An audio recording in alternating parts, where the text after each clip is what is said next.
On September 22nd of 1823, a teenager named Joseph Smith was visited by an angel named Moroni.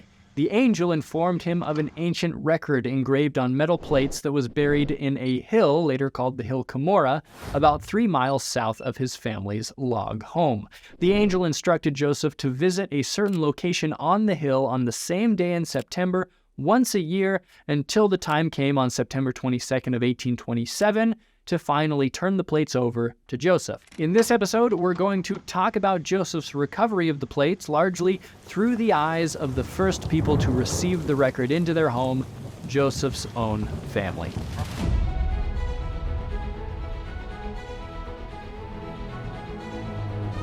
By 1827, Joseph Smith, his wife Emma, his parents, and 6 of his siblings lived in a frame home on the family farm, while his brother Hiram had occupied the log home with his wife Jerusha just a stone's throw away. Also visiting the home for a couple of days were family friends Joseph Knight and Josiah Stowell. Joseph's mother remembered that at about midnight on September 21st, Joseph came to me and asked me if I had a chest with a lock and key. I knew in an instant what he wanted it for, and not having one, I was greatly alarmed, as I thought it might be a matter of considerable moment. But Joseph, discovering my anxiety, said, "Never mind. I can do very well for the present without it. Be calm. All is right." Joseph and Emma hopped into Joseph Knight's wagon and rode off into the night towards the hill. Richard Bushman noted that to be precise in his compliance with Moroni, and still to throw off meddlers who knew of the date, Joseph chose to go to Cumorah in the dead of night, almost the minute September 22nd arrived. Emma stayed with the wagon at the base of the hill while Joseph met with Moroni where the plates were hidden. Moroni gave Joseph a grave warning, which you can pause and read. Not yet having a box prepared for the plates, instead of immediately taking the plates home, Joseph used his pocket knife to cut a flap in the bark of a decaying birch log. He bent the flap back and hollowed out a spot large enough for the plates. He put the plates inside, closed the flap, laid some debris over the hiding place, and went back home with Emma. But he didn't come home empty-handed. Also buried with the plates were what the Book of Mormon calls interpreters. These were 2 whitish clear stones set within essentially large metal spectacles. These stones, later referred to as the Urim and Thummim, were a tool designed to help Joseph translate the Book of Mormon plates. Joseph Knight recalled, "After breakfast, Joseph called me into the other room, and he set his foot on the bed and leaned his head on his hand and says, 'It is 10 times better than I expected.' Then he went on to tell the length and width and thickness of the plates, and said they appear to be gold. But he seemed to think more of the glasses or the Urim and Thummim than he did of the plates. For, says he, I can see anything.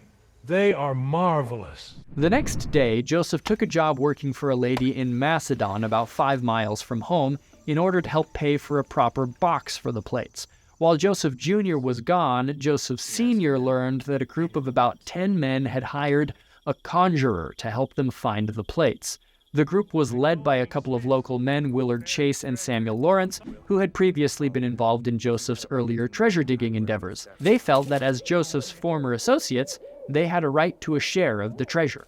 Emma rode to Macedon and told Joseph of the situation. He used the Urim and Thummim to confirm that the plates were still safe, but immediately rode home nonetheless to move them to somewhere more secure. Before moving on to the hill, he told Hiram to find a box with a lock and have it ready by the time he got back. Joseph got to the birch log, wrapped the plates in his shirt, and headed home. Joseph got off the road and traveled more discreetly through the woods. Nonetheless, he was attacked 3 times on his way home, but managed to fight the men off, dislocating his thumb in the process.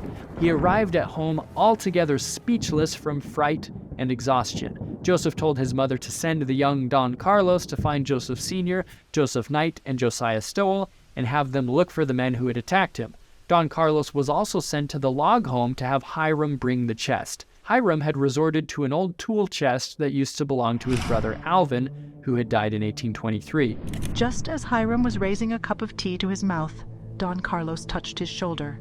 Without waiting to hear one word from the child, Hiram dropped the cup, sprang from the table, caught the chest, turned it upside down, and emptying its contents on the floor, left the house instantly with the chest on his shoulder. At this time, as per the angel's instructions, no one in the family was allowed to see the plates. they were always either in a chest or wrapped in something. That said, some family members did later become witnesses of the plates, and others had very tangible experiences with them that we've talked about in past episodes. Needless to say, no one in Joseph's family had any doubt that he actually had real metal plates. In fact, as we've seen, many of Joseph's enemies also believed, enough so that they even resorted to actual violence to take them. So Joseph had finally gotten the plates home, and this is where we're going to end this video, but this story is far from over. The immediate danger had passed, but the atmosphere of the home became charged with watchfulness, obligation, and care, lest someone might at an unguarded moment seize the plates and make away with them. And interested parties certainly tried, but we'll talk more about that in the next episode. Check out the links in the YouTube description for more info on this topic. Watch some of our other videos while you're here. Don't forget to subscribe, and have a great day.